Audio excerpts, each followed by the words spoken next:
सफ़र। एक घना जंगल में बंदरों का एक गिरोह रहता था। बंदरों का बादशाह बहुत अक्लमंद था। एक दिन उसने अपने गिरोह को इकट्ठा बुलाया।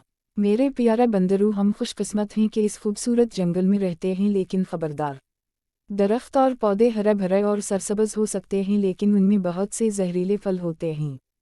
तालाब साफ चमकता हुआ पानी हो सकते हैं, लेकिन उनमें से एक में भूत रहता है। इसलिए पहले मुझसे पूछे बगैर कुछ ना खाओ और ना पियो। अगले दिन एक बंदर को प्यास लगी। इसे बादशाह की बात याद आई और वो इससे बात करने चला गया। बच्चे, फिक्र ना करो, बादशाह ने कहा, मैं तालाब की छानबीन करूंगा कि ये महफूज है।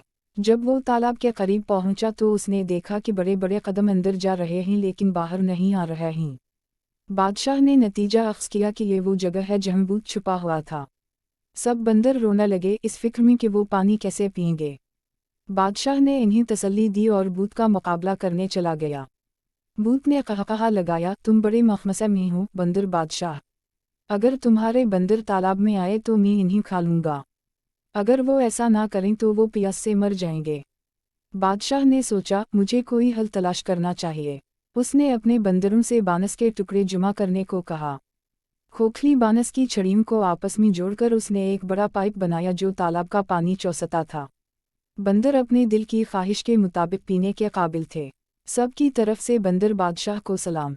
बंदरों ने नारे लगाए। वो भूत जिसे बंदर बादशाह ने अपनी समझदारी से शिकस्त दी थी, वो लंबे चेहरे के साथ तालाब में वापस चला गया। जब चीज़ें मुश्किल लगीं तो कभी हिम्मत ना हारी, बंदर बादशाह की तरह बासबर और होशियार रहीं।